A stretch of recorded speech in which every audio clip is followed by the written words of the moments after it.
Okay, ladies and gentlemen, if you would all stand as we begin every one of our city councils with a pledge and a prayer. Councilman Wood, would you lead us in the pledge? I pledge allegiance To the flag of the United States of America and to the republic which stands, one nation, under God, indivisible, with liberty and justice for all. Would you bow with me in prayer, please? Our Heavenly Father, we do thank you for our community and those that serve this community in a sacrificial way. And we want to thank you for the council that have served over the last year or so, and that we just ask your blessing upon their lives as they move on. We ask that you be with our new council as they move in and take these places. And we just ask that your blessing would be upon our community as we move forward. Thank you for the future of Guthrie.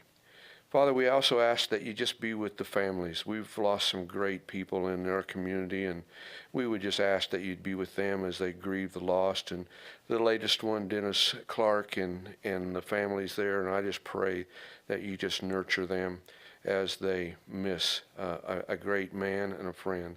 And we just ask your blessing. We pray this in Jesus' name. Amen. Amen. Thank you, Pastor Don. I call the Guthrie Economic Development Authority meeting of May 2nd to order, please. We have the second item on the agenda is a consent agenda of one item, which is the approval of the minutes of the special Guthrie Economic Development Authority meeting of November 15th, 2016. I'll entertain a motion. So moved. And a second. Any other discussion of that? Submit your votes, please. I'll withdraw. Let's see the votes. Unanimous approval of all those present to approve the Economic Development Authority meeting minutes. With that, being the only item on that agenda, I adjourn that meeting and call to order our Public Works Authority meeting of May 2nd. The consent agenda also is one item, which is the approval of the minutes of the regular Guthrie Public Works Authority meeting of April 4th, 2017. So moved. Have a motion and a second. Any discussion? Please submit your votes.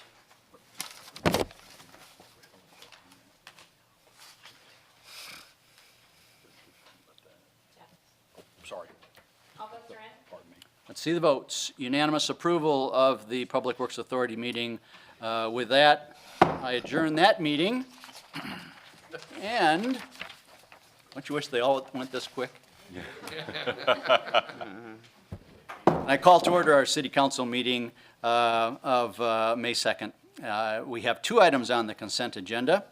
Approval of the minutes of the City Council workshop held April 4th, and approval of the minutes of the regular City Council meeting held April 4th also. I'll entertain a motion. So moved. Second. And a second. Any discussion? Submit your votes. Jeff? I'll withdraw. Done. Let's see the votes. Unanimous approval of all those present to approve the City Council meeting. With that, our City Council meeting, first City Council meeting. No, Oh, I'm sorry. I'm sorry. We have recognition of service, presentation of the wonderful dollar to City Council members. Leroy, are you presenting? I am. Very good.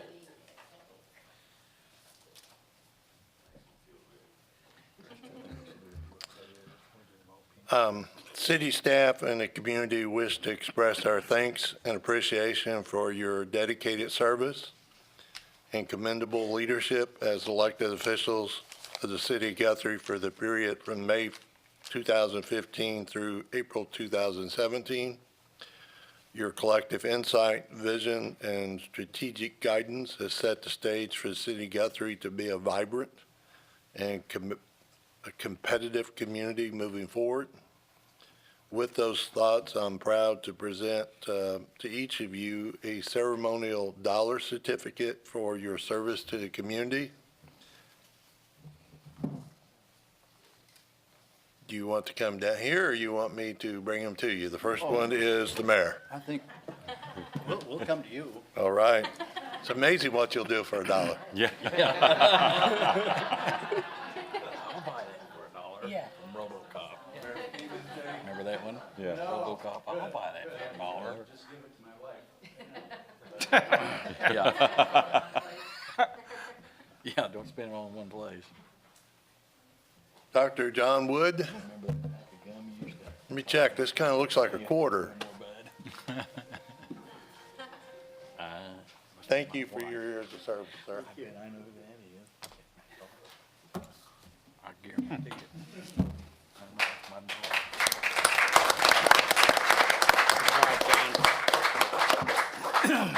We can pose any way you all want if there's people taking pictures. Ed Wood.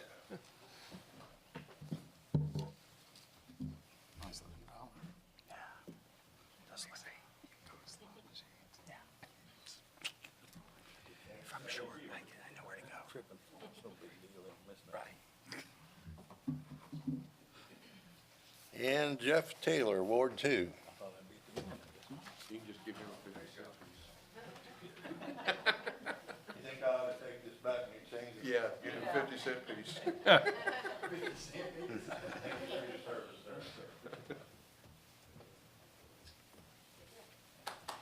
Good.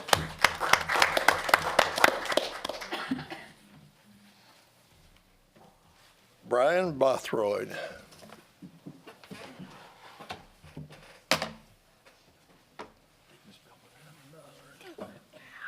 Thank you, sir. Which makes it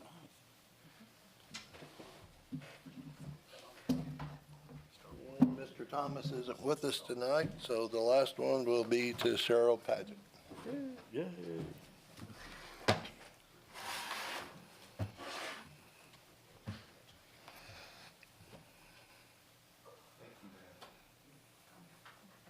Oh, Z said for me to take his. He doesn't want you to get it. Turn it back in. Stealing it. Goes to the general fund, Yeah. back to the general fund. Fine, yeah. Very good. Well, congratulations to all those receiving this special award. Item number 4 is request comments from members of the city council. I'd like to speak first.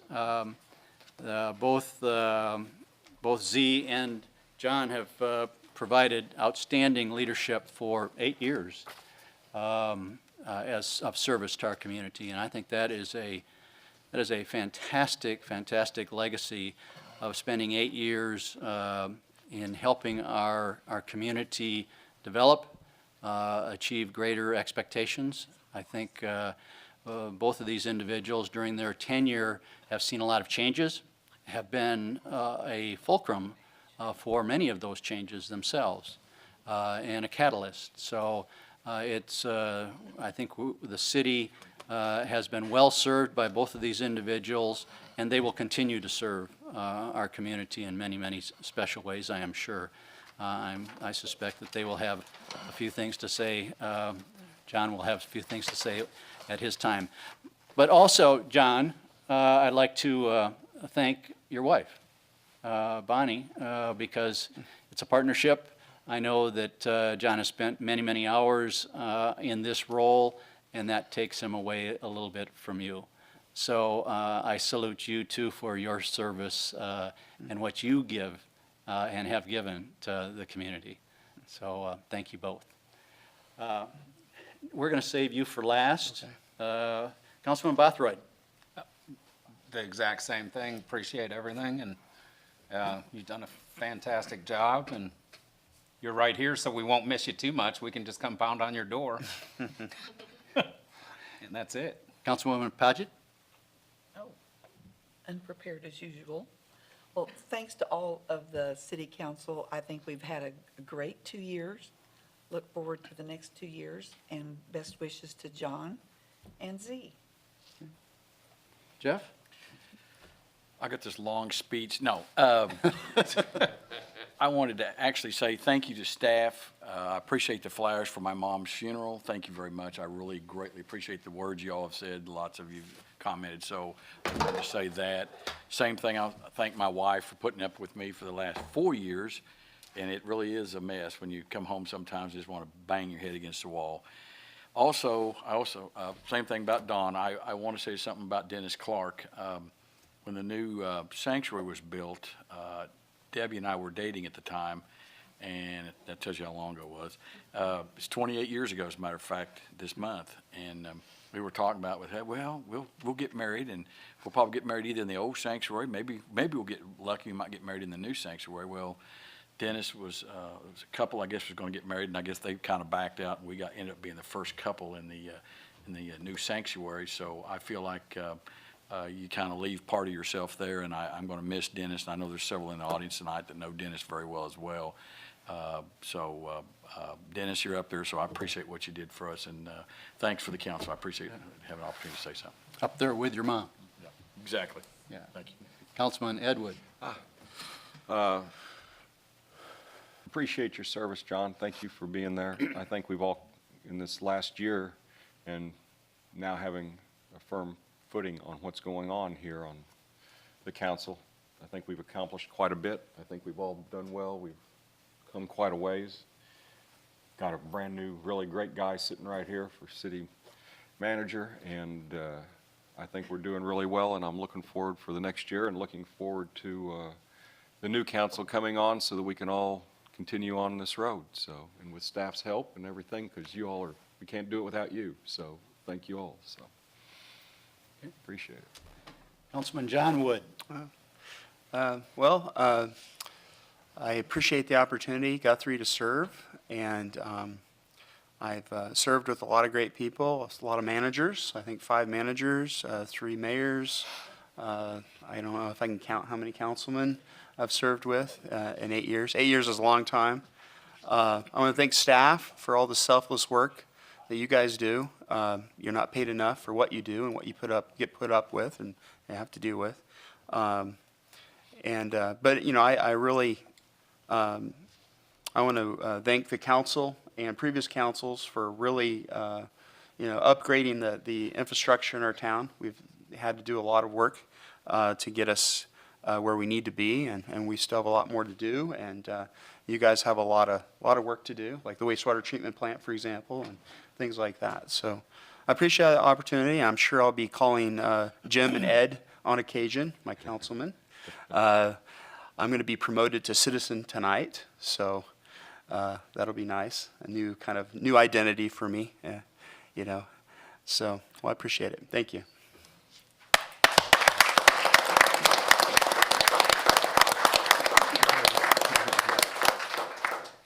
With that, ladies and gentlemen, I adjourn our first city council meeting of May 2nd. And now we will come together and have the be sworn in.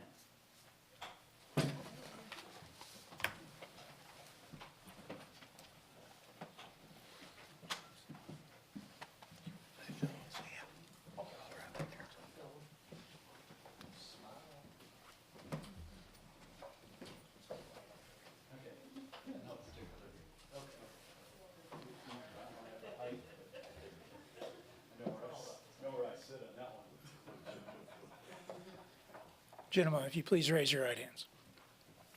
I state your name. Do solemnly swear.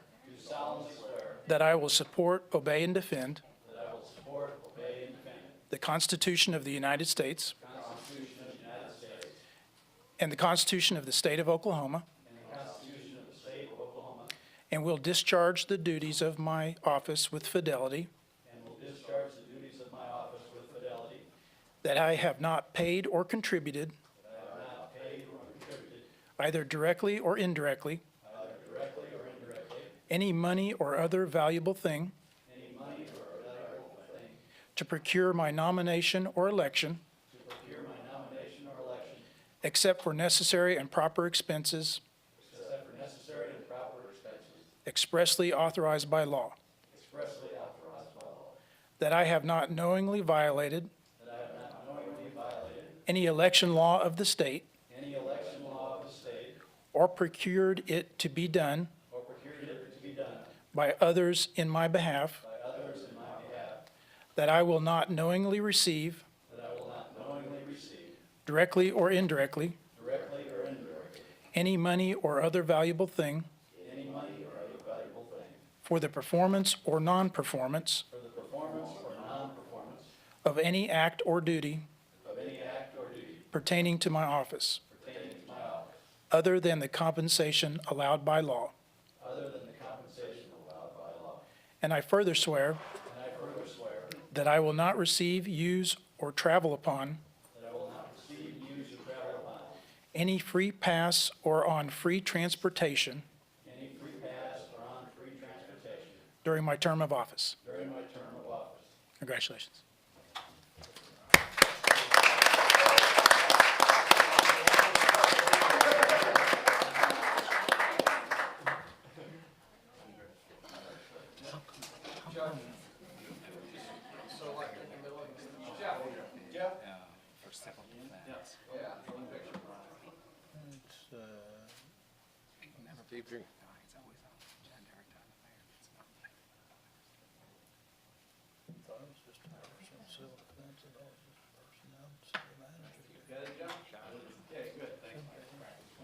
In the event some crazy nuclear North Korea goes rogue. No, we shouldn't. And I don't know whether I just don't know whether we farm that out to the county and use theirs. Congratulations. Thank you. Thank you. Congratulations. Well, either way. Okay, I call to order our city council meeting. I'm sorry, our Public Works Authority meeting of May 2nd. Second item on the agenda is community announcements and recognition, and we do have a proclamation and one community announcement. I'll read the proclamation.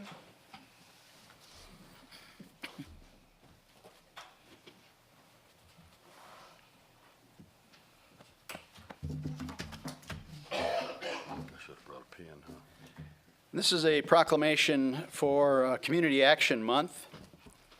Whereas community action agencies were created when the Economic Opportunity Act of 1964 was signed into law, and whereas community action agencies have 53 years' history of promoting self-sufficiency for the limited income, and whereas community action agencies have made an essential contribution to individuals and families in Oklahoma by providing them with innovative and cost-effective programs, and whereas community action agencies are needed as major participants in the reform of the welfare system as we know it, and whereas welfare reform in Oklahoma has benefited from the state's partnership with community action agencies, and whereas the limited income continue to need opportunities to improve their lives and their working conditions, thus ensuring that all citizens are able to live in dignity, and whereas Oklahoma and the entire United States must continue to wage war on poverty by providing support and opportunities for all citizens in need of assistance.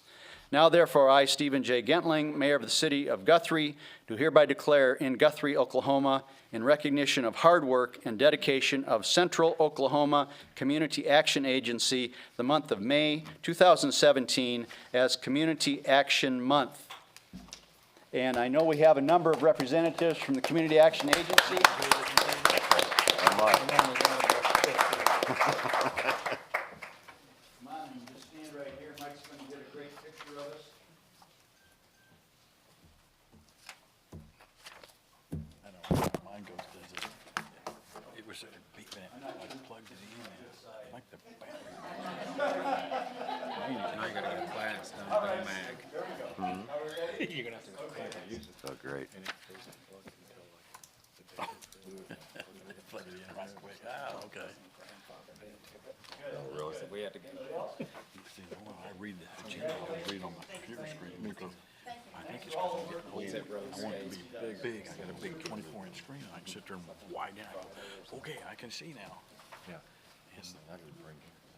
Yeah, and normally I'll sit there and just kind of flip it back and forth. Pastor Don, I think you have a announcement, community announcement? Yes. Wonderful job taking. Mayor and the council, I'd like to remind you that Thursday, May the 4th, is National Day of Prayer, and the Ministerial Alliance and some churches have really want to make that a special day.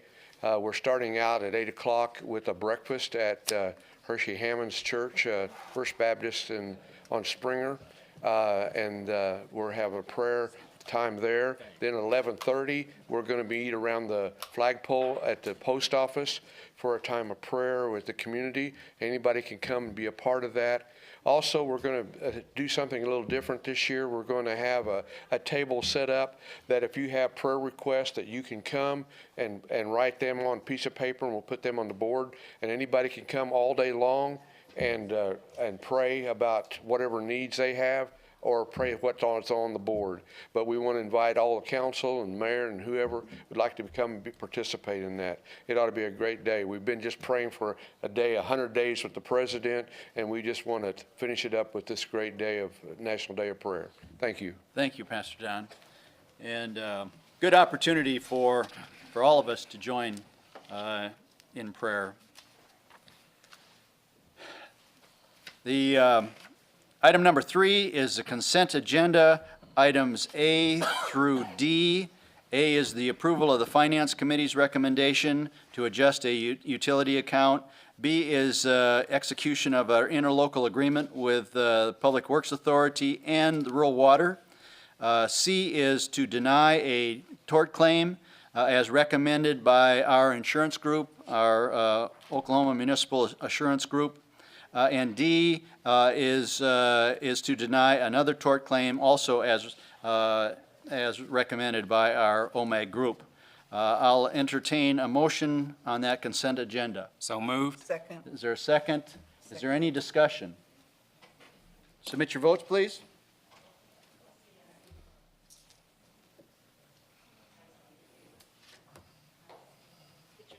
Did you push it? Yeah. All votes are in. Let's see the votes. Unanimous approval from those council Except Smedley, his light's out. members. I'm sorry. I think his light's out. That burned out last time. I'm going to call it as unanimous approval. No works, but yes, doesn't it? Okay. The red one works. But the white one doesn't. White one doesn't. Okay. You'll have to give us. You know what you gotta vote from now on. Roll call. You'll have to tell us. Unanimous approval of the consent agenda by all the council members. I'm sorry. Item number 4 is a discussion and possible action concerning awarding of a bid to the Davenport Construction for the master meters. Comments from staff? I'll go ahead with it. The Davenport Construction was the low bid, $635,009. It was close to and within range of Mars Engineering original estimate of $742,070. This company has done this type of work in the past. Their bid and prior work has been reviewed by the city engineer, and he recommends that we award the contract to this firm. Okay, and the funding source for this, is this coming out of the water supply or water funding? Oklahoma City Water Line. Oklahoma City Water Line Fund. Okay. Any discussion? Questions? Council? Okay.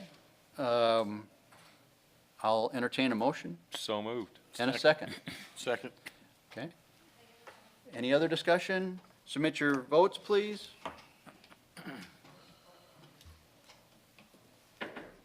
All votes are in. Let's see the votes. Unanimous approval of all the lights that are working. Mine was a yes.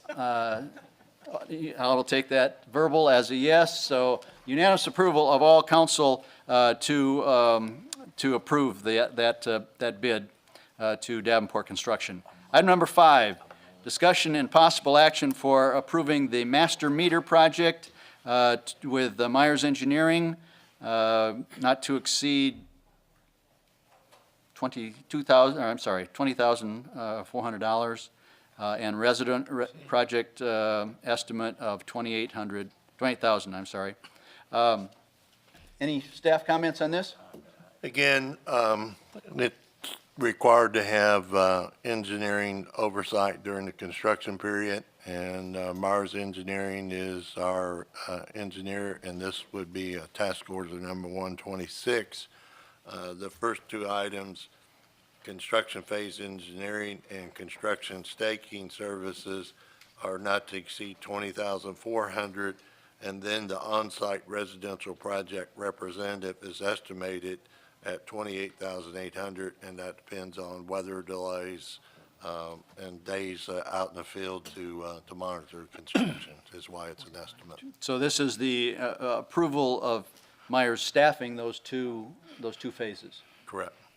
okay? Doesn't that seem a bit steep, or am I just off base What somewhere was on that, that? 49.2 for them just to oversee the being put in? Is that it? That's exactly it, Yeah, 50 grand. yeah. That just seems a little bit high to me. But there's a lot of those that seem a little bit high to me. Well, I think our relationship with Myers has reflected a fairly appropriate level of support, cost of their support. Well, we sure pay for it. That's for sure. I don't have anything to compare that with. I don't per either. se, Yeah. But I do have a bit of I'd like to know big if that's, support for I'd them. like to know if that 50 grand is the norm, is what I'd like to know. What we're looking at is 49,000 some odd dollars, and we have no clue what we're getting for that at all. If I could, of course, unfortunately, with the Oklahoma statutes, you can't bid engineering services. So the way you select engineers is you go out for proposals if you're going to open it up, and then you rate them and you select who is the best engineer, and then you negotiate with them. It's a little bit of a difficult situation because when you negotiate, you don't have any other bids to compare it to. But if you don't reach an agreement with them, then you go to the second best rated engineer and negotiate with them and so forth until you come to agreement. I did not do a review of this task order because it's something in process on new projects as we get into them. What we will try to do is provide you some number that seems to be the standard for the industry to compare to the proposal that we get from Myers Engineering. How long is the master meter project supposed to take? How long are they going to be overseeing? 200? 200 calendar days.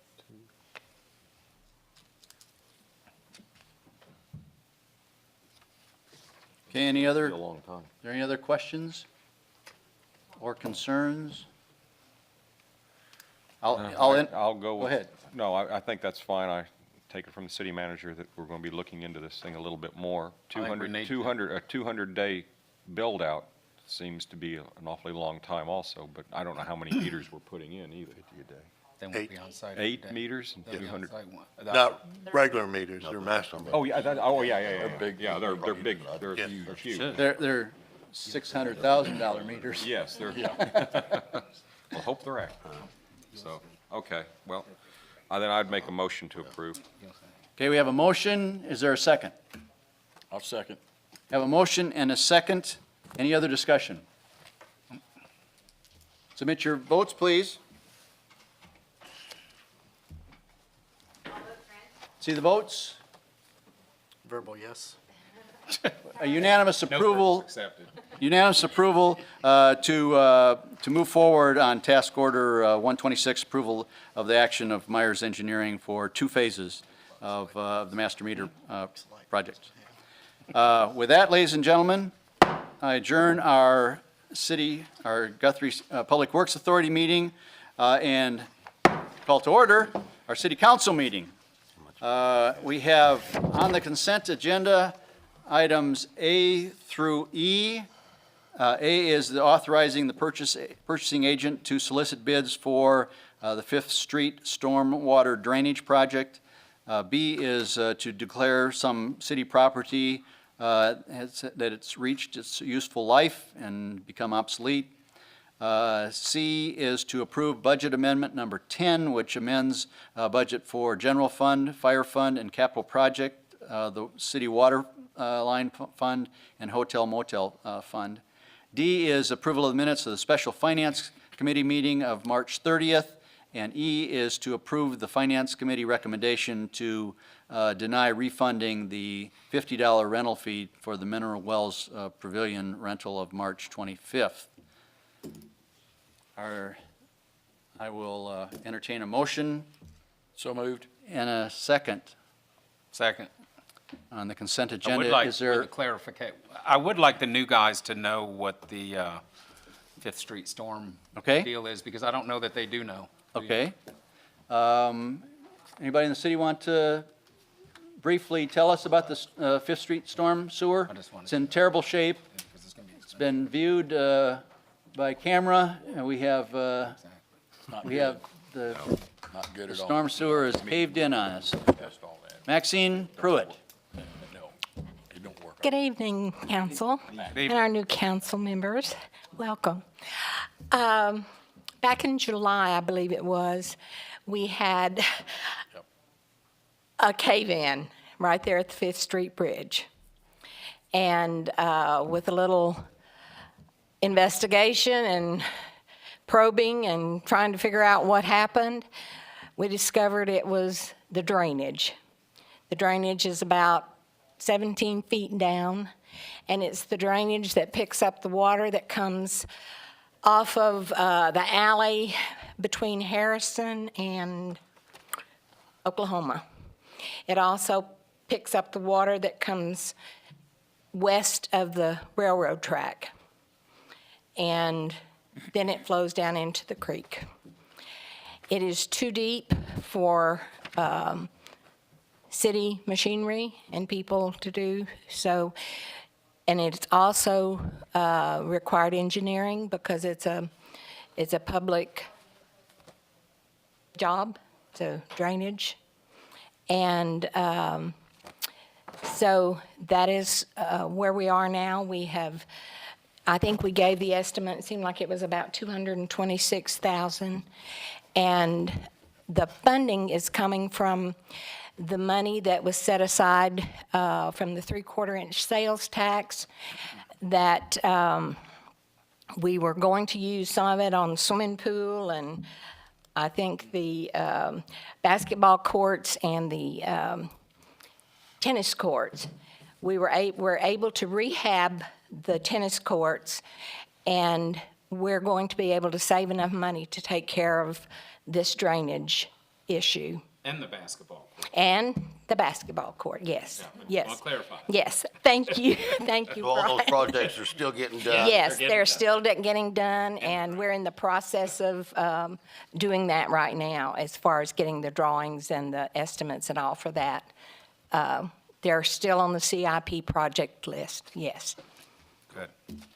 Do you want to tell them how old the line is? I don't know how old the line is. It's been there for a while. What did It's this been there. rain do to it? There was had to be tremendous amount. Well, it's in such bad shape that the alley that has the grate that it fills up all the time, they have gone in there and tried to probe and tried to put the camera through it. Nothing. They can't find anything. The drain it's just not there.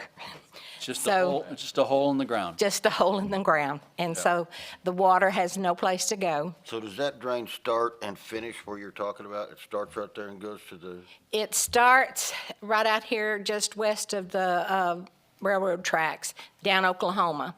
Okay. At first, we thought it came from farther up. but yeah. But it that's doesn't. what I was asking, is if it No, came further we've up got the town. one that goes into the creek down about close to the railroad tracks. And this one is just beyond the bridge a little bit. Okay. And so that's the one that we'll be taking care of. And it's, like I said, it's about 17 feet down, and it's been there for a while. It's a deep hole. Any idea on how long the repair will take? for It shouldn't take too long, and what's helpful now is the fact that street's closed because of the other construction. The viaduct. So it shouldn't hamper any Traffic. traffic too badly. Okay, good. Any other questions? Oh, thank you. Good. You're welcome. Good. Okay, we have a motion and a second then to approve the consent agenda. Any other discussion? Submit your votes, please. All vote Trent. See the votes. Verbal, yes. Unanimous approval to approve the consent agenda items A through E. Item number 3 is action, City Council to elect a vice mayor for a term of 2 years. This is a nomination by the mayor. As you would suspect, the vice mayor takes the mayor's place when the mayor is not available to run council meeting or to act in his or her behest and sign any particular documents that need to be signed. Clearly, all the members of the council are eligible to be vice mayor, and they're a talented group of individuals that are dedicated to our community. It was a significant discussion in my mind, and I have nominated Ed Wood as the vice mayor, and I will entertain a motion. So moved. And a second. I'll second that. Any other discussion? Submit your vote, please. And Mr. Wood is abstaining from the vote. Okay, all votes are in. See the votes. Unanimous approval Yes. of all those present with the abstention of Mr. Ed Wood to have Councilman Ed Wood as the vice mayor. Congratulations. Thank you. I will do my best. Item number 4 is a public hearing following discussion and possible action concerning the Zion Lutheran Church special use permit for expansion of their existing all-metal fellowship hall structure by, I think it was a 12 by 20 addition, I think, Jim. Is there any staff comments? Mr. Hankey will make the presentation. Good evening, council members. My name is Jim Hankey. I'm the city building official. The planning department received a request for an application to expand an existing metal structure at 419 North Oak Street from the Zion Lutheran Church. You should have in your packets some supporting documents and some photos, or at least a photo of the existing building. The application was heard by the Municipal Planning Commission on April 13th. A typical notification protocol was used regarding the public meeting. One letter of opposition was received from a nearby property owner. After discussion and consideration, the Planning Commission voted unanimously to recommend approval to the City Council to issue a special use permit. We do have some conditions that they inserted, and we do have the applicant present tonight. If you have any specific questions, Mr. Front, do you want to join me up here? This is Mr. James Freudenberger from the, your cousin, from the Zion Lutheran Church. The conditions were that the structure must be compliant with all building, fire, and life safety codes as adopted by the City of Guthrie, that the new structure must be built as far as possible to the west of the existing structure, or recessed 3 or 4 feet to the west from the southeast corner of the building. That way it could accommodate some landscaping on the east side, and that the structure was decided that it should not exceed 14 by 16. It was modified somewhat, 14 by 20, was modified somewhat to because of the relocation for the door, and that the material and color that was used must match the existing structure. 14 by 20 or 14 by 16? I've got 14 by 16, but I stand corrected. I think it was 14 Yeah, by I think 20. in our documents it was, actually, I think on our documents it was 12 by 12, 20. that was the original request. Okay. Then it was So that's modified. changed then, Jim? That's changed? It's changed the size? Yeah, 14 by 20. By 20. Okay. And we're going to move it over 4 feet from the east wall of the original structure. So Right. it's larger than the original request? Well, that's what we came up with at the planning meeting, was 14 by 20. Okay, I thought the dimensions were changed, but I didn't realize the building actually got larger. If Yeah, we our go- document shows 12 by 20. Yeah. That's what we originally asked okay. for. And then it shows 14 by 16, and our actual, that was what the change has been, or what had been agreed to. Now it's changed again. The original meeting, I think he was right. I meant to change that, but I didn't. How big is the existing building? I'm sorry, I didn't hear that. The existing building, what's the size of it? 45 by 100, I believe. I- 45 yeah, wide, 100 foot long. I have some concern.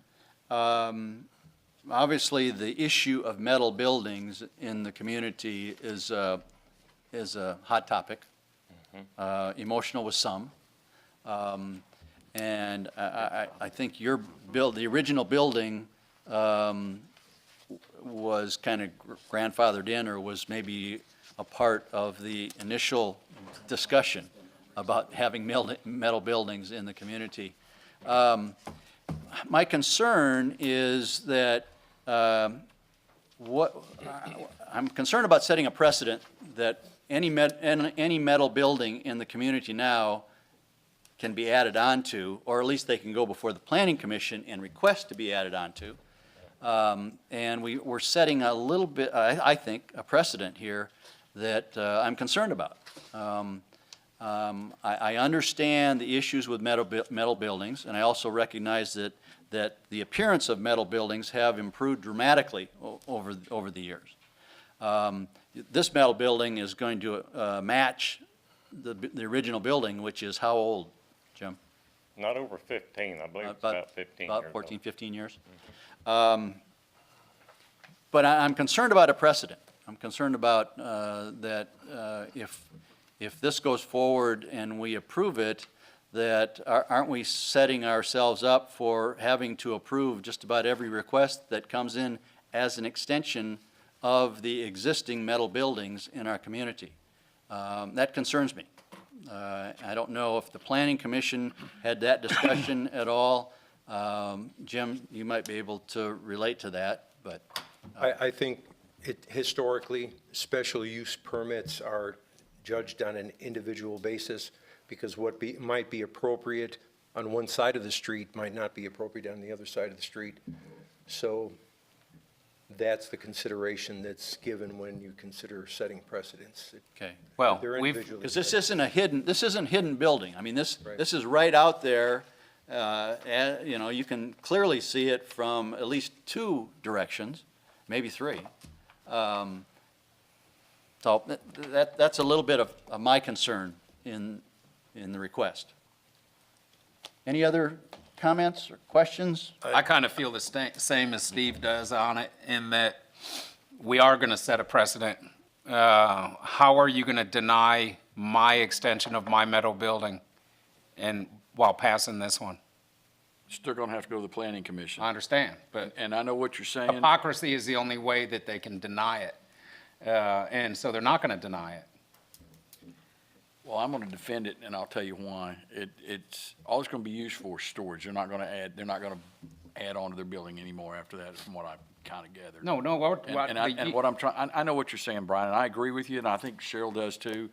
We all agree. I don't want any more metal buildings in town either. Trust me, I don't. But if we start down this and tell everybody no, somewhere down the road, we may have to have a metal building for us as well, and I don't want to see that happen. If you know well, what I'm see, saying. and I don't necessarily have a problem with metal buildings, to be quite frank. Right. Where I have a problem is hypocrisy. I got a big problem with that. And so we're sitting here, I mean, we've sat here with people that have 5 acres plus, and we've turned them down flat for putting up very nice metal buildings in rural Guthrie proper. Okay, but yet we're going to approve this. Okay, and I just think it's hypocrisy, is what I think it Brian, I'd is. like to support that, and I will tell you why. 2 weeks ago, I had the opportunity to travel to Virginia to a really small town, Christiansburg. Has a population of around 18 to 20,000, but it's a lot like Guthrie with red brick buildings downtown, and then it kind of grew from there, and they've got the churches in different places. But I recognized that they had allowed metal buildings everywhere, and it looked terrible. And I got home and I said to myself, drove down Main Street, and I said, wow, thank God we aren't letting metal buildings ever place here in town. We've kind of stopped that. So that being said, what they can eventually do to our city, I have to say I would be against it. Well, I'm for metal buildings in rural areas, for sure. And I am. And I think that we need to look at an ordinance change in some of that. But I do have concerns of a double standard by approving this. Has the church explored any other options to this expansion? I understand that you want to use it primarily for storage. It's not the function that I have a concern with. It's the appearance. And knowing that that is a hot button item in our community. Is there any other option for the church? Well, our problem now is that we have an Oktoberfest in October, and we have these couple of barbecuers that we have to take them down in the basement of the church, downstairs. You know, a cooker, you know, they're not light, they're not easy to handle. And then tables and chairs. If we've got a lot of people in the assembly part of the building, why we got a lot of tables and chairs, and sometimes there's in the hallway, and that's not safe either. So we need to have a place where we can store these things. It's not going to be heated or air conditioned, this storage building, and it's just going to be a storage building too. And it'll have a metal door to get out for fire, you know, because there's already a metal door on the exit door, and we'll have another exit door to go on out. Okay. But all right. So with that being said, and Jeff, I do agree with you, okay? And I agree wholeheartedly, pretty much that you need more storage, and I agree with that, okay? But the problem is, everybody we've turned down needs the exact same thing, okay? And they've all been turned down, which they shouldn't have been, in my opinion. I've got a question, because I don't know the answer, so Right. I'm gonna ask. What we were turning them down for, was that for building new buildings that were metal buildings, or for adding on to existing metal? Yes. Because this metal building's still No, gonna be I there know. regardless of how we Right. rule No, I today. agree. And that's another conundrum we got on the deal, is it's already there. And so that goes to Steve's deal, is that, so do we set the precedent to let everybody expand their metal buildings? I don't know. I don't know that I'm not saying that I'm against the expansion of the metal building. All I'm saying is I'm against hypocrisy, okay? And Well, that what we I create. agree with that, but I'm just, Well, I just don't see how I feel a that- yea or a nay vote changes any of this. Because you still got a metal building, it's still there. The building, yes, and the precedent was set with the metal building that's there now. I feel that, yes, I understand what you're saying with hypocrisy. People may come back later and ask to expand their buildings, but again, it's going to be a case-by-case basis going in front of the Planning Commission at that time, and then eventually it'll come to us or Board of Adjustment at that time. I think changing the construction style or material that would be added to this building, because they're going to add to this building, that's just there is to it, will be more noticeable or would be more highly visible than, say, using the same construction materials and techniques that are there. I don't particularly like it, I think, but I understand that they need more space. May I say, the Planning Commission didn't like the idea either. They wanted, if we were going to add on to the end of the building, which is what we originally planned, but they said if you will move it back 4 feet and then landscape around 2 sides of it, well then, you know, they went ahead and approved it. Well, Jim, what was the landscaping that the church is willing to do? Is it, I mean, tall landscaping, or? I don't know. Is it bushes, or? Originally, they came out, the city manager there had the ordinance that you have wainscoting. So Right. I'm assuming that the shrubbery or whatever would be at that height at least. All right. Comments by city manager? Just a point of clarification, if you look at Article 22 in our ordinance, the building design standards, on residential, that's where there is zero standard for metal buildings, no metal buildings. On commercial buildings, it says metal exterior materials cannot exceed 60%, and the design must be balanced and aesthetically pleasing. So the standard for residential properties and a commercial building are not the same. So the church is a commercial zone? I would think you would treat it as a commercial. Probably. Certainly not residential. And the other question I have is, how wide is the building, the end that you're adding on to? How what? How wide The is? building itself?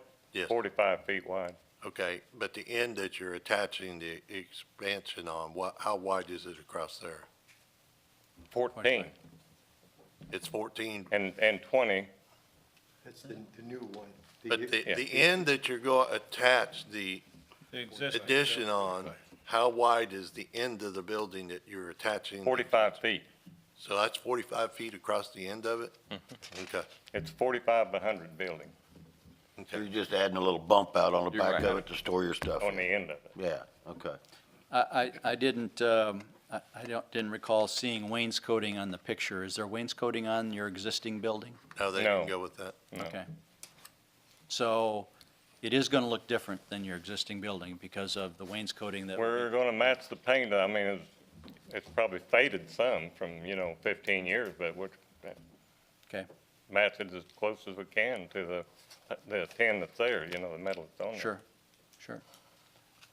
Any other discussion, questions by members of the council or staff? Comments? Just a point of clarification, since this is supposed to be a public hearing, we might want to make sure we open it up to anybody in the audience that might have input. Okay. Is there anybody else in the audience that would like to speak to this issue? Okay, no other comments or questions? Okay, I'll entertain a motion on this item.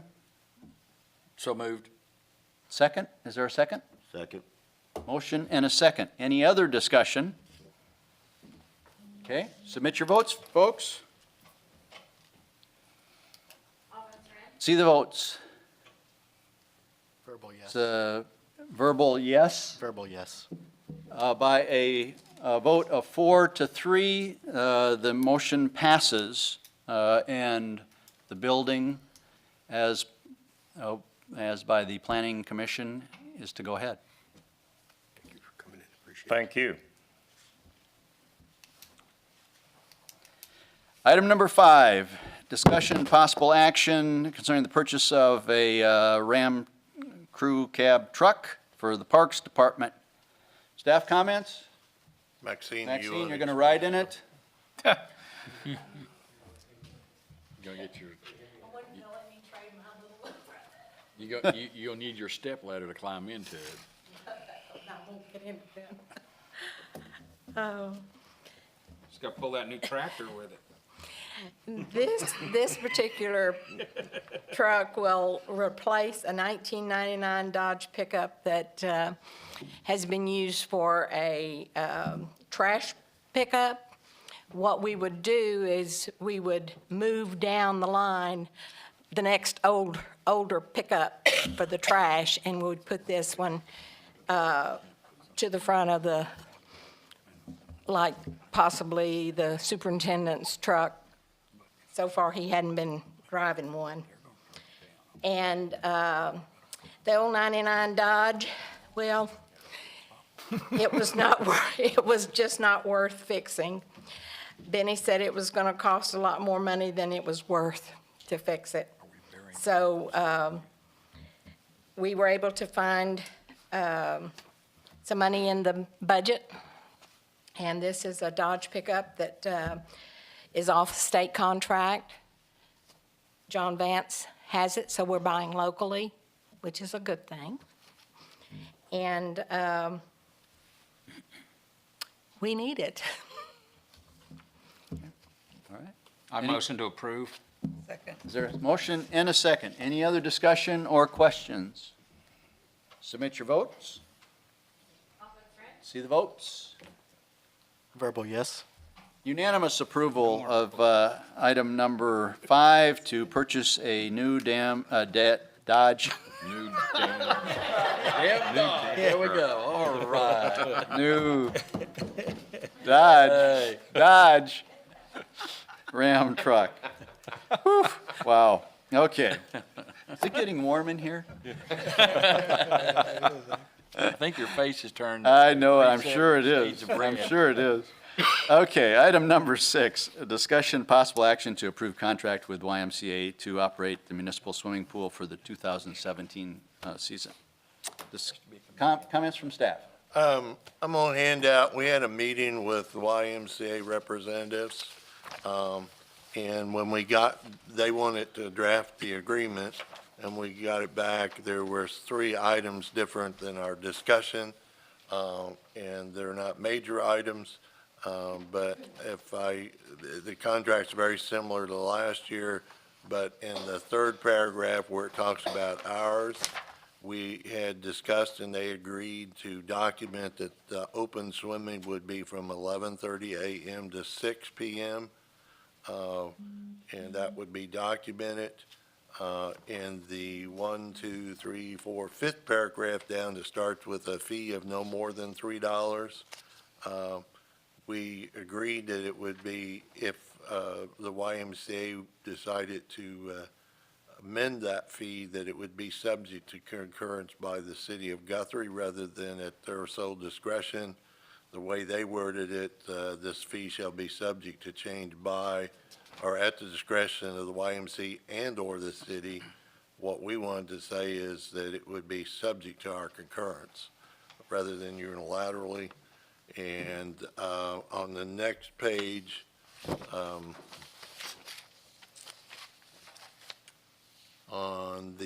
after the bullets, the 2nd paragraph that starts YMCA has insurance coverage. We wanted inserted the language, YMCA shall provide the city of Guthrie a certificate of insurance, and the city shall be listed as an additional insured. So not major differences, but there was some differences from what we thought our discussion was. We've sent this back to the YMCA. We didn't get it till Friday, I don't think. So they've not had time, I guess, to go through their process. We could table this until our next meeting, but go ahead and plan for them to operate it and schedule getting it ready, and then approve this agreement at the next one. Do we not get any operating revenue to offset chemicals and hard expense that we put into it? No? No, sir. That's the way it's always been, huh? That's my Pretty much, understanding. pretty much. Well, given that we don't have an actual response from them with our proposed changes, I would think this should be a non-action item. Yes, sir. So we're going to have to table it. We'll table it until next meeting. Do you think they'll have response by next meeting? I would think so. Okay. Well, I motion to table it. Second? Any discussion? Submit your votes, folks, to table the item. Alderman French. See the votes? Yes. Unanimous approval to table the item with the YMCA. Hopefully take it up at our next city council meeting. Item number 7, discussion of possible action to adopt resolution 2017-10 concerning policies of the Guthrie Police Department Policy Manual. Chief, you want to make some comments about it?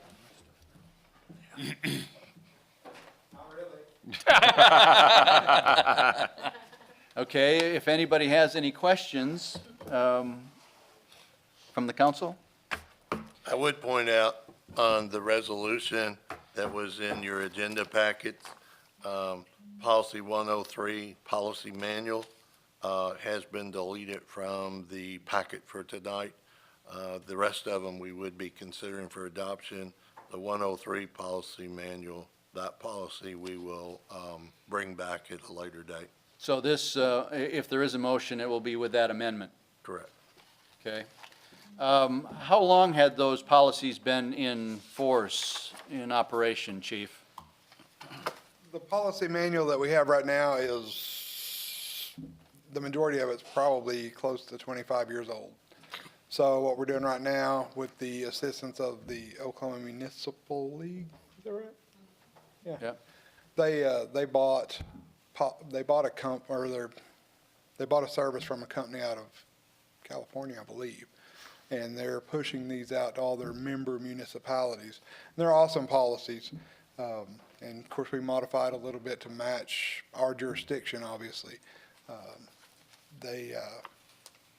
think OML is spending $500,000 to bring this to Oklahoma. And obviously, it's designed to reduce liability for you, which reduces liability for them. But they're great. You've never seen a policy like this before that absolutely addresses everything inside state statutes and pertinent statutes on the federal level. And it ties it back to each individual person. I mean, it's wonderful. Okay.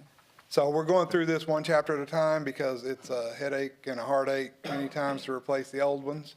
And Okay. getting everybody on board is a little bit. Okay.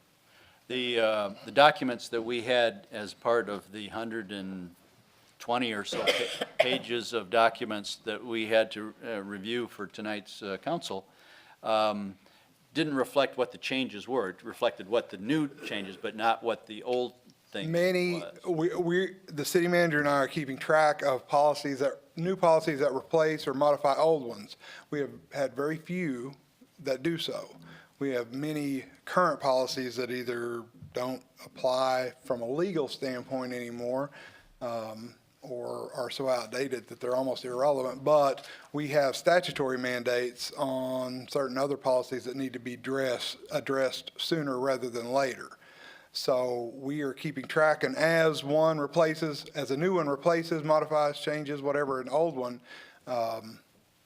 we will let you know that. And normally, we would bring you documents that are redlined where you can easily see how the wording is being amended. Unfortunately, in this case, there's so drastic of changes that it would be difficult to provide. It would all be you a underlined. redline There'd be a lot of red lines. Yes, yeah. I wrote some papers like that. I believe that. Back with lots of red lines on them. I would point out also that administration is not doing this unilaterally. Just like the last resolution you adopted, we are working with the rank and file, and the FOP have signed a document that they agree and will abide by these policies and resolutions. It is absolutely not our goal to just come in and say, here's a piece of paper and ram it down their throats. It's not beneficial to them, to me, or you in the city. To have buy-in from every party is ultimately what we want. We're not always going to agree 100%, but to get buy-in is what we're looking for. Good. So I'd like to make a motion to approve. Okay. Second. Is there a second? We have a motion and a second. Any other discussion? Submit your votes, please. All votes are in. See the votes. Yes. We have unanimous approval. Thank you. To adopt that resolution 2017-10. Item number 8, discussion and possible action to clarify GTV 20 mission and priorities. Staff comments.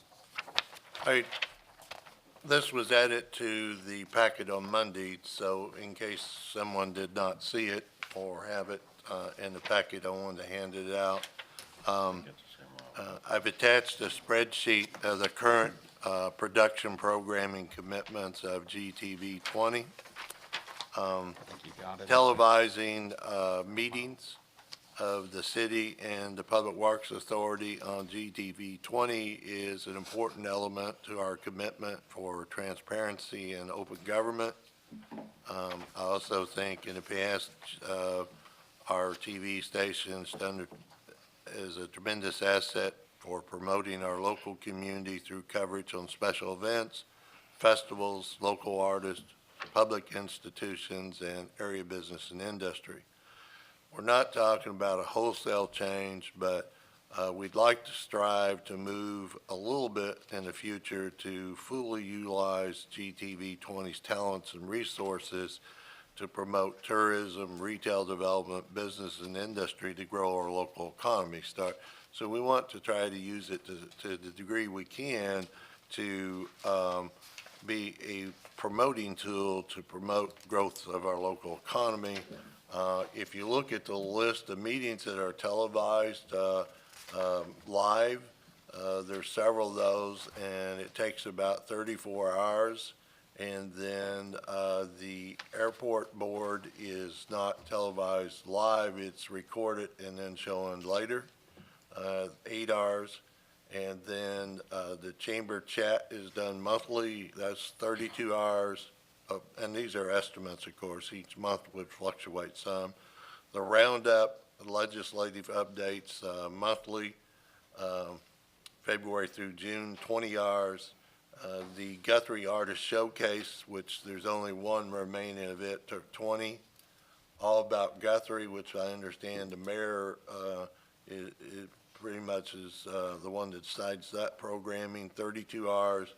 Chalk Talk, promoting the public schools, 16 hours. And then there are some additional hours that make up the hours for the month. What we would like to do with the blessing or guidance from the city council is maybe discontinue, at least initially, the park board, the forestry board, and the regional airport board to free up some time. And then we'd like to visit with these other entities on the programs we have to make sure that we're looking at programs that we can utilize to promote our community that in a way that would help grow our economy. For example, doing a testimonial with a local industry about how successful they've been in our community and how much they've enjoyed being in the community, workforce, those kind of things. We could put that on our website so when industries look at us, they would see those testimonials. Of course, those could be done as part of the All About Guthrie. It could be done as part of the chamber chat. We'd like to do one on career tech where we show the training that is available through VOTEC for industries that are expanding, new companies coming to town that don't realize that resource is there for them. Those are the type of things we'd like to do to move in that direction, to use this not only to meet our current obligations on transparency and to promote local businesses, special events, but also use this as a tool for economic development. If I may jump in the Parks Board, I mean, our parks are pretty critical to our community, in my opinion. And that's something that I think that we need to invest more dollars, resource in, is our parks, our lakes, our parks, all of it. I don't really want to see the parks not be televised. Is there any way to make that happen to where the parks can still continue to be televised? Yes, sir. That's what we're here for, is we do not want to make changes without the guidance of the city council. So whatever I guess it would seem to me. guidance we get is what we will follow. I guess it would seem to me that I don't know if there's a way to identify the number of viewers on these meetings. But it would seem to me that tells you a lot about how much the constituency, the citizens of Guthrie, feel about a particular meeting. I believe that all of these are on YouTube. Is that correct? So that obviously is easily documented because YouTube identifies the number of hits that each one of those have. I don't know how much is live on Channel 20 through Cox, if we can identify that or not. But it would seem to me, Brian, I'm not arguing that parks, I think parks are important, but I guess that would be a piece of information that I would think would tell us how much the constituency feels it's important that they're viewing. Well, they're there's a- definitely, if you look at our CIP, I believe parks are fall right in the top 10. Oh, So, I agree that parks are important. And I would want to suggest not televising the park board live versus not televise that there's a direct correlation on investment because the investments in the park is pretty much determined by city staff. The park board is more of a tool used for policies on use of the park, not determining the investment, is my understanding. I thought it was an advisory board to the council. It would be, but again, historically, they've not got involved in funding decisions on improvements and operations. It's policies on use of the park is predominantly what they've been involved in, is my understanding. Now, and of course, transparency-wise, there's always, there's minutes, there's agenda that's published, obviously, and then there's minutes that follow on to that. So there is some documented tracking of what is happening at any of these meetings. So there is still transparency. It obviously isn't the same as viewing it on your TV, but there is some.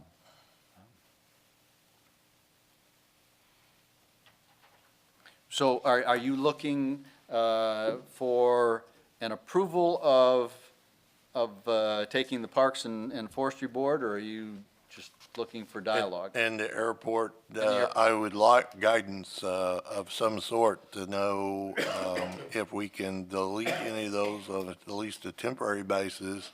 And also, is the city council in agreement that it would be a good use of the GTV 20 asset to use it to promote our community for economic recruitment and growth? Well, I think on that last question. That's a yes, yeah, that's an obvious yes. Absolutely. So that's what I'm saying, maybe we don't have enough horsepower in that division, and maybe we need another body in there as well. If we're gonna do some real promoting here, maybe not. I'm not sure at this time we can afford that. Okay.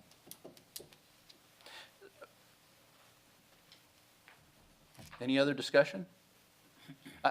Again, I would like to see if there's any data available on the number of hits that or viewers that they get, that any of these get on YouTube, and if there's any way that we can find that out from Cox. I don't know if that there is, but there might be, with technology being what it is.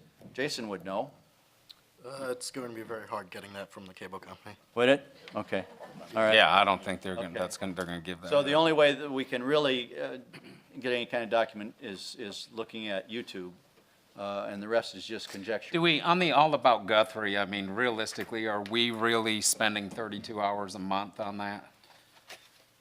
I mean, are these numbers, because I don't see that. This is coming from, I guess, Aaron. I try to watch all of that, I just don't see it. I think this is probably an average, and some, for instance, when we did All About Guthrie and we highlighted the Masonic temple, I know that Aaron spent a fair amount of time getting video of the inside of the temple.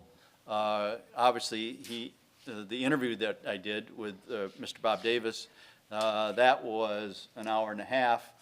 But then the editing of it, which is significant when I'm involved, it clearly took some time. But it's more than just, I guess what I'm saying, it's more than just, Brian, just the hour of the film. I mean, he does a lot of background, and he does an outstanding job. And he takes great pride Yeah. in his work, and he may be a little longer on some tasks than some people would think, but he wants to put out a quality program. And he does. You know, he puts music in the background and those kinds of things as well as the editing, so these are the numbers that Aaron provided us in his average times. But, you know, if you ask the question what the priority is, I think what I'm sensing from the council is that the priority is economic development, tourism, and if we have to have some trade-offs, temporarily or permanently, that the tourism and the economic development should be a priority, and if there are resources, time that are left, then that could be devoted to the filming of making the transparency of various meetings. Again, minutes are available. Leroy, are you wanting us to say, yeah, do these, knock out these three things, or are you just wanting us to give you the freedom? Well, our preference would be to either give us freedom, but I'm not sure it's a good thing. What we'd like to do is just temporarily take those three out and then readapt our programming.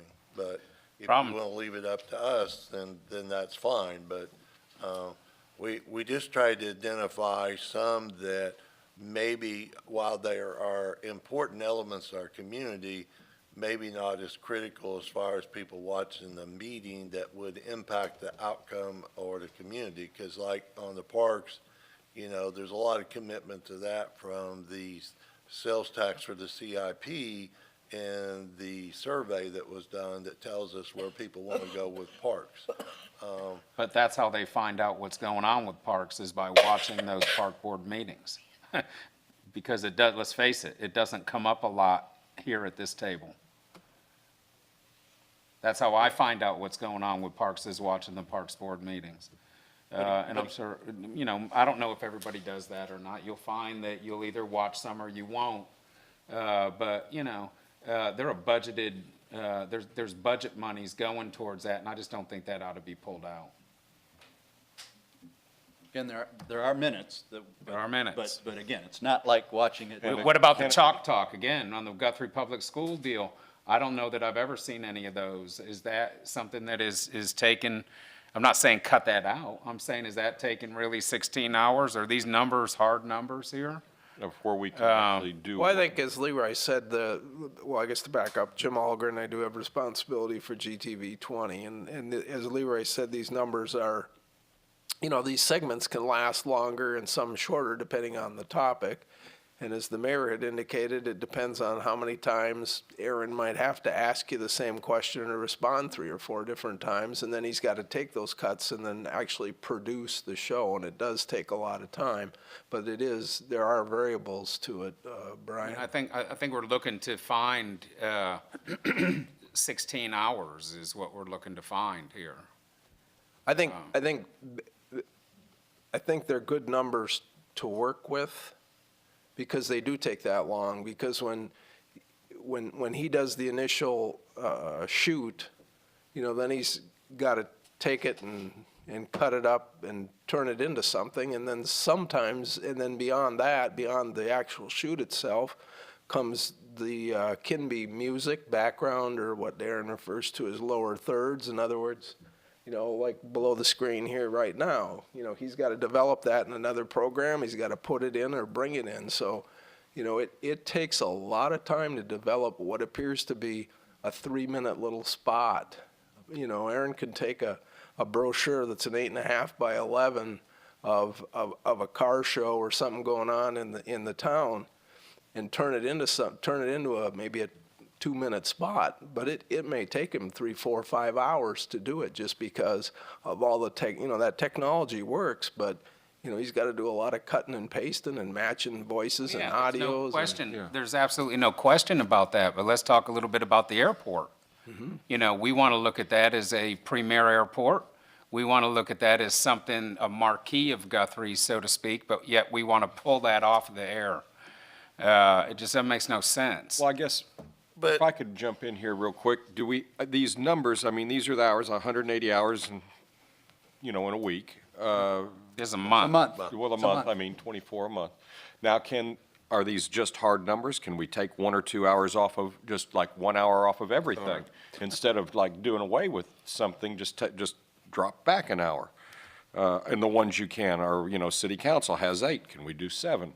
You know, the ones that are up there, Planning Commission 5, so They're do so 4. variable, the answer is no. I mean, if you have a long meeting, like the CVB meetings have been pretty long and lengthy, it literally takes hours for him just to compress those files and change them into a file format that he can take those and be able to upload them to, you know, we talked about YouTube, or you talked about YouTube and getting them on there, but also putting them into a movie file for later, because he can broadcast live, but then he's got to change the formatting of them in order to be able to replay them later. It takes hours.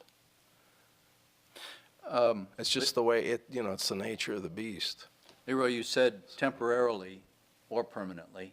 What would change your mind if we said, okay, let's take the forestry board and not do it?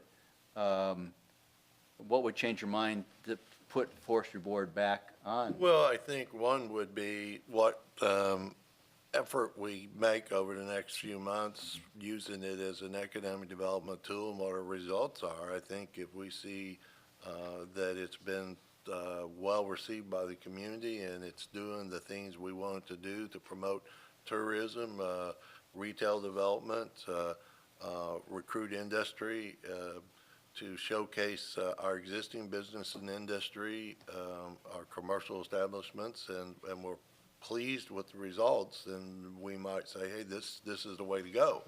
If not, then we might look at going back. So what's the Roundup? That's I've never even heard of that's that. a program that we put together that includes AJ and John Pfeiffer. They're local politicians here that Aaron films, and again, does his magic and puts it on the TV, so local citizens Evans can moderate hear. that? Chris I think. moderates it, yes. We've been doing Really it for a pretty couple of good. years. I've never seen it. They do some, they really tackle some of the current issues that are before the state legislature. Yeah. And talk about how it affects the citizens of Logan County. It's like 4 months. 40 views on YouTube, the roundup, the last episode. How many has the forestry board and the parks board had? 16, forestry board, park board was 22. What about the airport? The last one was 78. And the little piece that he made with Ricky Hayes for the property for economic development, I know was over 2,000. I don't know where it is today, but I mean, it was huge. So, you know, that probably takes more effort than filming the meeting, but Yeah, and a lot more hands. from All About Guthrie, I'd be glad to cut back to every other month, for instance. I think that our focus needs to be on economic development and tourism. It's the same thing. And that's where our focus needs to be. And with limited resources that we have, we need to assure that we focus those resources on those things that pay the biggest dividends for our community. I think that's it. I think it's economic development and it's tourism, which is part of it. Leroy, can you define temporary? No, as I indicated, what I define it as in you, but I would think that, if we did this for 3 to 6 months, we should know the results. I mean, as Mr. Algren indicated, the one spot that we did on the retail sites, how many hits did it get? over 2,000, I know, and that was in just a few days. It just Well, we know we have to tackle economic development. That's the only way we're gonna ever make anything of this community, by doing that. We know that. So, I mean, I guess we just are gonna have to give you carte blanche to do what you think you need to do. Because how are we gonna sit here? How can you take something how do we make a vote to take a top 10 CIP scenario off of a televised deal and not something that's not even on the list? How do we, like Board of Adjustment, I was the chair of that. That thing hardly ever meets. Okay, but we got 2 hours a month right there. That thing it probably doesn't meet once a quarter. So, I mean, I just don't, I think that we need to hire another person, is what we need to find the resource. We need an economic development person anyway, and that's something that we ought to be looking at. Because that is critical for us, and that is our number one thing that we need more than anything, is an economic development person, Other than city manager. other than city manager. I'm talking about What we don't have. versus a pool or versus anything else. We need an economic development team to make this town hum. That's what we need. So, you know, I don't see where robbing Peter to pay Paul. I think if it's a temporary thing, that's fine, but I know temporary's not temporary. Well, Temporary is there's permanent. nothing stopping us from revisiting this later. Why can't we go ahead and approve his request, let him do what he wants to do, and let's see if it works? I mean, we're all in agreement that economic development is key to making Guthrie hum.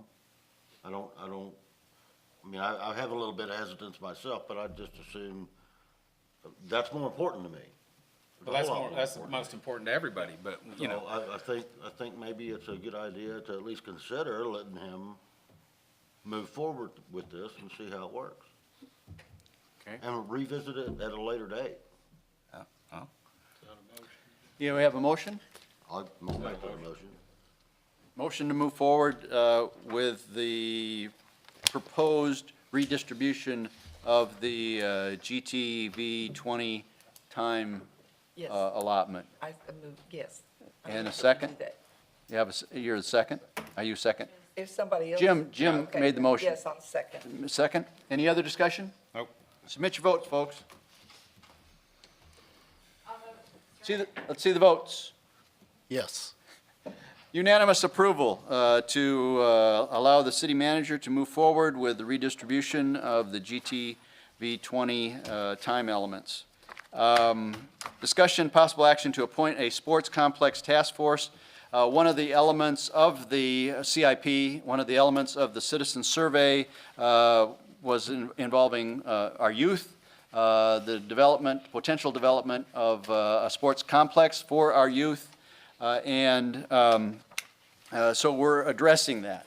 I've been asked to nominate a sporting complex, youth sporting complex task force that would visit the issues of the existing facilities, how we can enhance those, and at the same time move towards a more of a sporting complex, consolidation possibly of some fields, making a element better, sporting element better for our youth, as well as the potential for attracting visitors, visiting teams, and so forth to come to Guthrie and compete. And I would like to propose the following task force. Laurel Davis, who is the registrar, basically. How can we do that? How can, just one question. Okay. How can we, if we're making a motion to approve creating a task force, and we don't have the people on an agenda, how can we do both? Don't we approve the task force and then we come back on an agenda and name the people? At least that's what I've learned being on council. With the action You're items trying to do two discussed, things at once and it's not, you don't have it on the agenda. the action item on the agenda is to discuss the possible action to appoint a sports complex task force. Okay.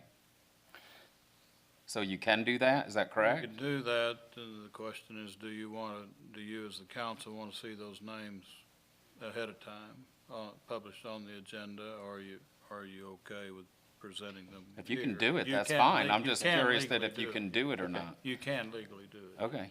Okay, and I've done some due diligence here to try to get representation from all of the major youth sports organizations.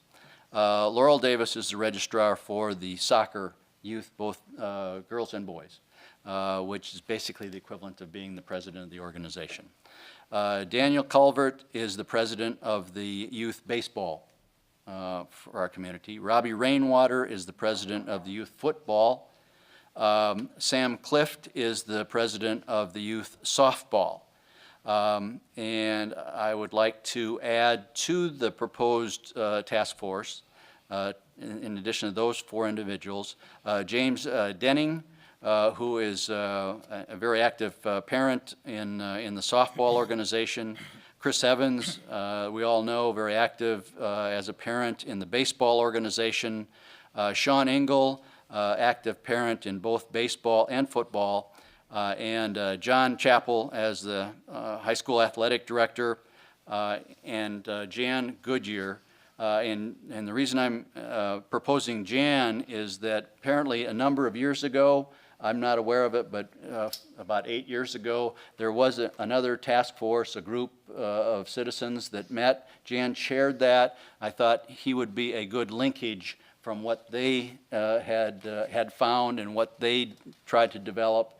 It wasn't successful, but it certainly would lead to some foundation for what this task force would accomplish. So those are the 10 people that I would recommend. Not that it's exclusive, but as a starting point for a youth sports complex task force for our community, obviously staffed by representative, somebody from the Parks Board, as well as engineers from the city. Will this number be able to be increased and decreased, or is it going to stay the same, replacing people? I think it has some flexibility. I think once you get too large a group, Yeah. it tends to, it really gets more difficult. Right. But I think there is representation from all of our youth programs here that I'm aware of. Looks like a good list to me. So I think it could be expanded. I wouldn't think it would get smaller. There might be smaller subgroups here to do specific tasks for this citizen group. I've just got one comment to make about this. I'm all for what we're talking about here, but I had on my Facebook, I put out a Facebook page, just like you probably did too. I'm not sure when you were running for office. Speaking of the mic. Oh, I'm sorry. When I was running for office, I'd go in and I'd post things about, say, the splash pad or different things that were on the CIP and to try to engage people. When I posted about the sports complex, it blew my computer up. I had 800 comments on that sports complex. That's really, really important, and these people are really energized about doing it. So, and that's all I really wanted to say. Well, it is important for our community, obviously for our youth. The only issue we have is we need to have some land. Jan being on there is a good thing, I think, as well, because we do have to find some land, and we have to decide if we want to trade it off for the 80 acres on I-35, or do we want to find a way to go buy some more? Right. That's the issue. Yep. Well, I will entertain a motion in a second. So moved. Is there Second. a second? Okay, any other discussion?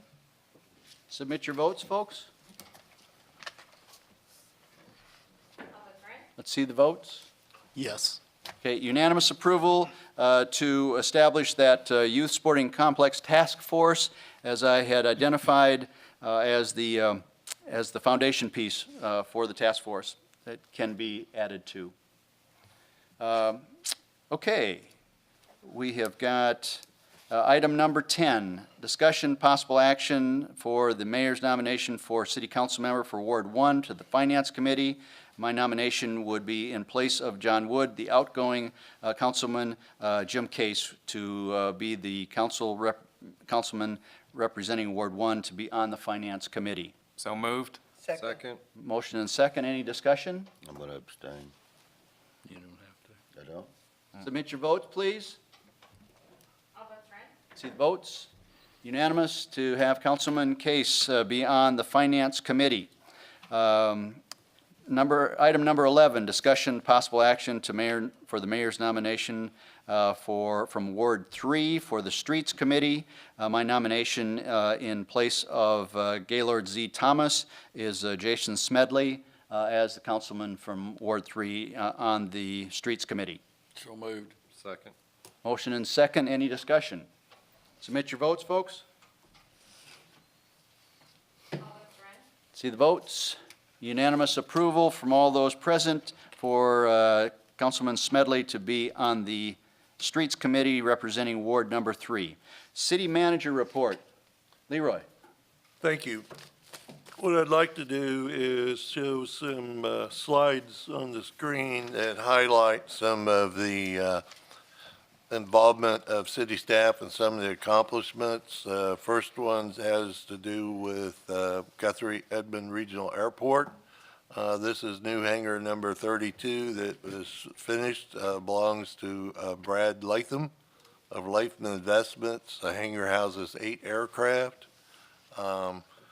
We had the Guthrie 4-H Club come out and visit the airport to see some of the cool aircraft we have housed at the airport. And we've added to the security of the airport. This is a security pad now where we can have lock gates with keypads to enhance the security at the airport. Next item, library celebrated Easter with the Easter Bunny on April 12th, along with 25 kids from the community. Highlight some things from Guthrie Public Works. The street department painted all the downtown curbs, crosswalks, and handicap spaces downtown, as well as the light poles to make our downtown look more attractive, not only for 89ers Week, but throughout the year. They've also installed new banners showcasing many of the events and museums and historic buildings downtown. And the street department is making a way for a new parking area at Highland Park.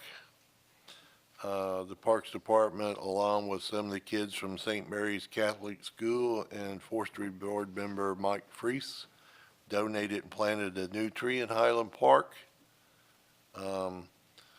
The Parks Department also installed some new fencing at Kiwanis Park. The water treatment plant just recently installed new LED lighting, which in turn will save us $28,000 approximately in electricity over 15 years, and the project cost us $13,500. So that investment will pay for itself. The fire department installed new LED lighting on the outside of the station.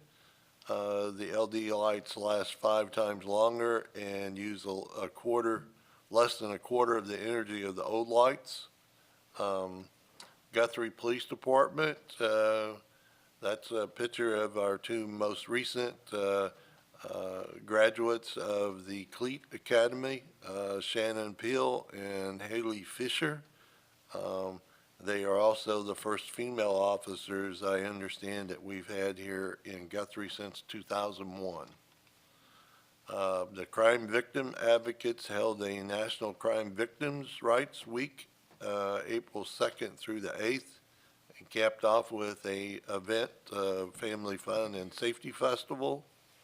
About 450 people attended that, along with 37 partner agencies.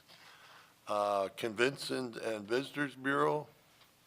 I'll wait for just a minute until he catches up.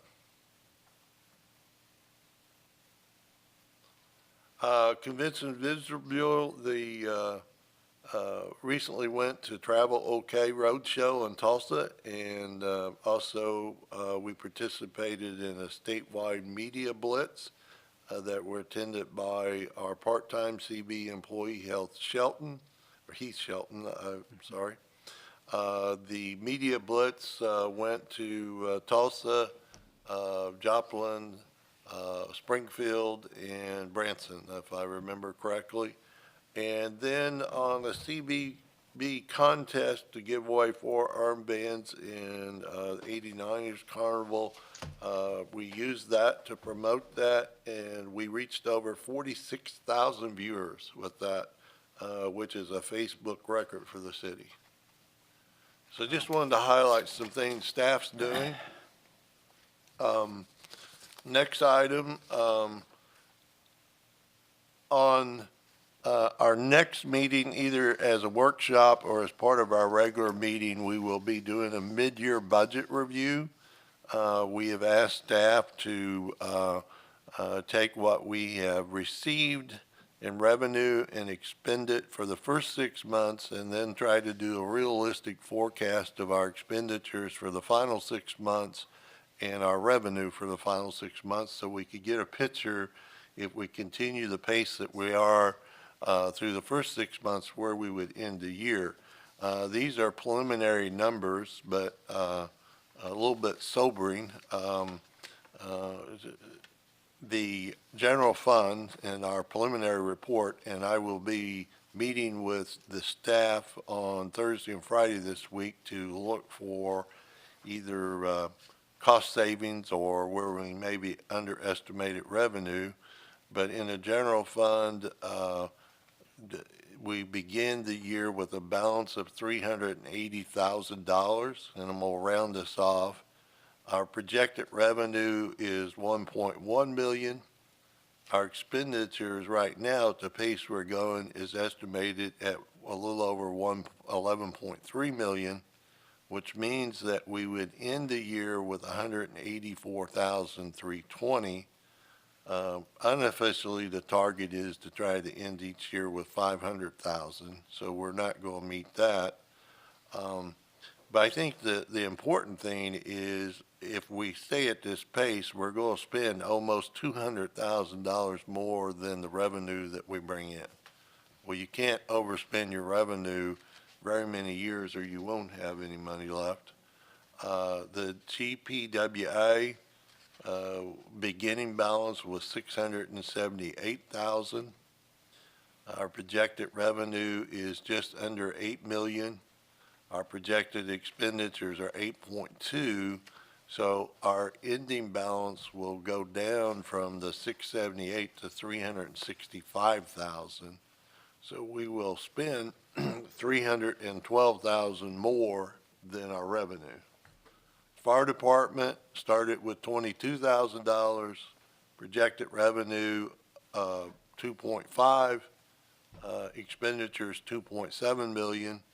So they would end with a negative balance of 102,544.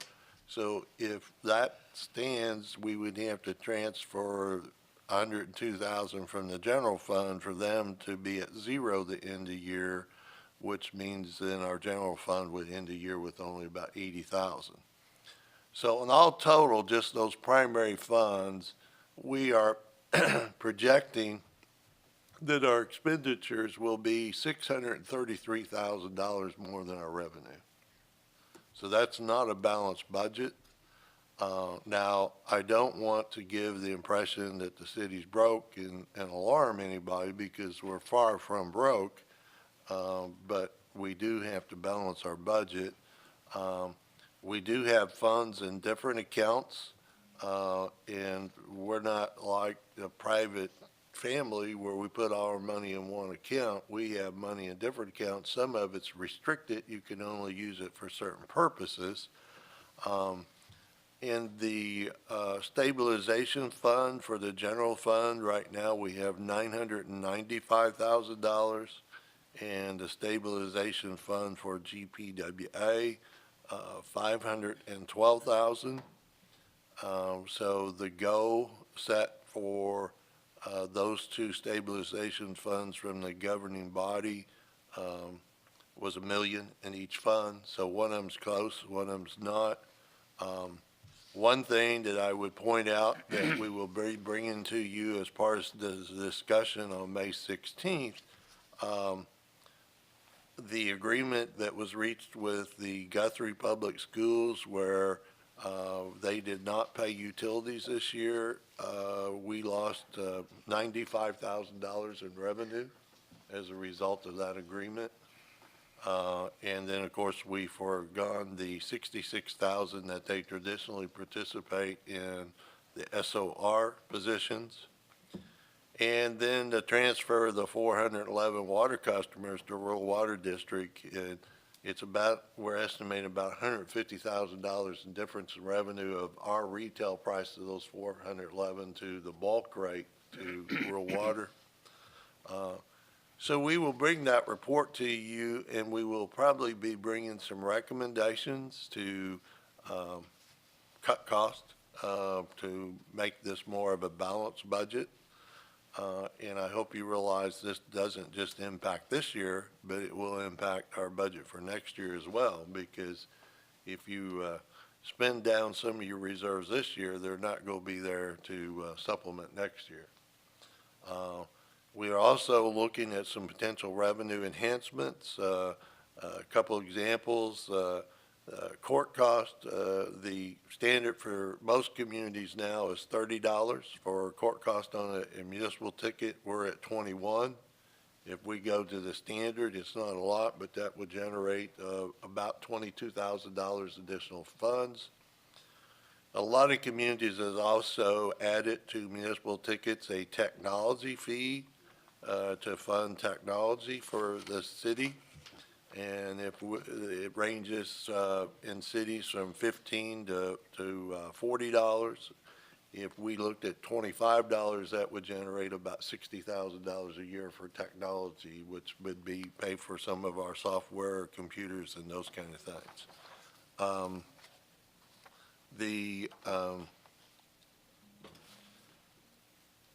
There will be a National Bike to Work Day on May 19th, and I think the mayor is going to lead the charge on that. Start at the Temple at 7:30, and the finish line will be at Hoboken Coffee Roasters at 8. Good news is it's all downhill. Yeah, 30 minutes. I offered to loan the mayor a tricycle. I think you said training wheels onto the bike, but. The capital improvements, budget, audio upgrade of the council chambers, we budgeted $12,500. That's under review, and Mr. Algren and Aaron are meeting with some people. We want to make sure we spend $12,500. We're actually improving the sound quality, not just spending $12,000. So we need some additional research on that. The carpet at City Hall, we opened those bids today for the flooring improvements, and we will have that on the agenda for May 16th. And I understand the bid came in under what we had budgeted. The library, we budgeted $45,000 for ADA upgrades, and it appears that we're going to get a $50,000 grant from USDA to go with that. We're waiting for confirmation of the USD grant before we do any of those improvements. Police department to 10 vehicles, 6 of them are in the dealership and having the equipment and the striping put on them. Within the next 30 days, we may see some of those vehicles out in the fleet. Mineral Wells Park, the new basketball court and the rehab of the tennis court. And Highland Park, the rehab of that tennis court. I'm meeting with staff and our engineer next Monday, May 8th, to go over final plans so we can put those out to bid. And the same way with the Fifth Street stormwater drains we talked about earlier, we're reviewing those contracts. The splash pad, we would like to hold off. A lot of thought and discussion has been if we do move forward with a sports complex, it may make sense to locate the splash pad and parks improvements or playground improvements to the sports complex so that it's a complete type facility. And families come, one child plays sports or in the games, and the other children could go to splash pad, play on the playground equipment. So we'd like to explore that fully before we move forward with that project. The street improvements, you've already awarded the bid, and I don't know a start date, but started Monday. Fire department, we anticipate early 2018 for the delivery of the new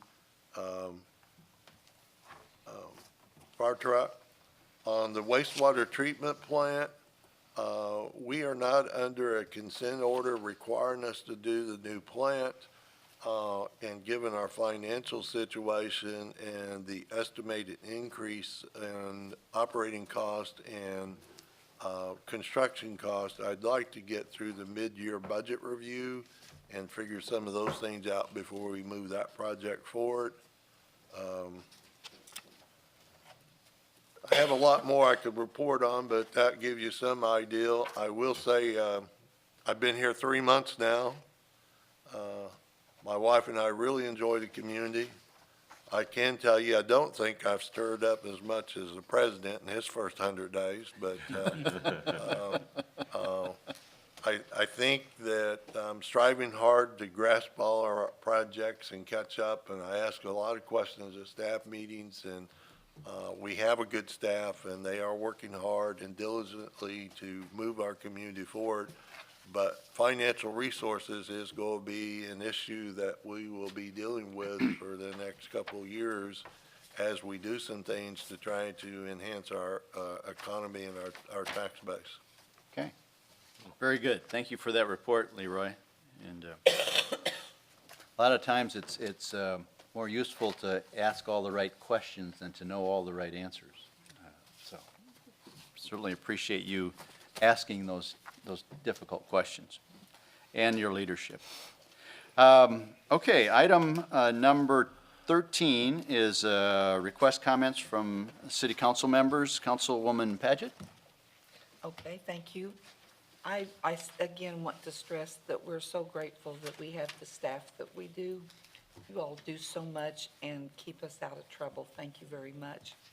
And good luck to John Wood, who's not here, and to Z as they go forward and are not associated with the council anymore. Hopefully they'll stay in touch with us because they have a world of knowledge. Thank you. Councilman Taylor. I will say that the road is done. If you've driven up the road, I drove all the way up tonight. It's nice. That's at least, that's one we've got done. I guess we've got some more to go. So that's outstanding. And thanks, staff. Appreciate everything you guys do. I really do. That's it. Okay. Vice Mayor Wood. Again, thank you, staff. But I also want to welcome our new council members on board. Welcome. Get ready for a good ride. It's going to be interesting. You'll learn a lot. It's a pretty neat deal, and to help Guthrie, and we want to see it move forward. I think that'll do it. Okay. Councilman Jim Case. I can't thank the public for putting me here enough, and hope I can live up to what they expect from me, and I guess that's it. Okay. Councilman Bothroyd. Welcome. Both you guys are going to have a good time, and you know, it's interesting being the steward of the city's money, which, you know, it doesn't seem like that sometimes in these meetings, but that's really what we are. I'm hoping that we'll have extended growth down on the I-35 corridor to help our tax revenue so that we're not in such a predicament as we think we're going to be in the months ahead. Hopefully Love's and some of that other business down there can generate a little bit more is the goal. I would like on our next workshop to be able to get an update of where we're at on the low water dam or hole or whatever we want to call it now, because that is a significant investment as well. And you know, we do have drought coming just because we got hammered by rain the other day. And we don't want to have the turnover go into the city water again if we can prevent it. And I might point out, if I could, that is another project we're reviewing on Monday, the final plan, so we should be close to putting it out for bids. Okay, good. Great. That's excellent news. Councilman Smedley.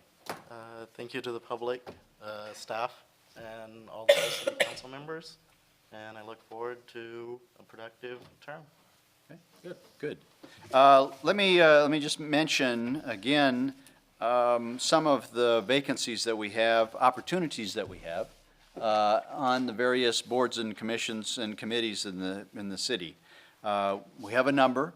Some is just a normal cycle of appointments that are going off, but it does provide some great opportunity.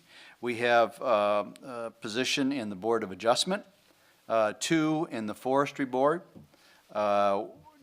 We have a position in the Airport Board. Convention and Visitors Bureau Board, we have a position there. Historic Preservation, 1. Library Board, at least 2, and I may be wrong, it might be 3, but at least 2. And Parks, we have 2, I believe, right? So a number of opportunities to get more engaged in our community, to provide input, to provide an opportunity to be a part of Team Guthrie in moving us forward. And it's a great team to be a part of. It's a great team to be a part of. So take those opportunities, ladies and gentlemen, to get involved. With that, we will move on to item number 14, which is consider approval to convene to executive session for purposes of discussing a real property purchase or appraisal. So moved. Have a motion? Second? Submit your votes, folks. Alva Friend, See the votes? Yes. Unanimous approval to move to executive session. Ladies and gentlemen, we will return shortly.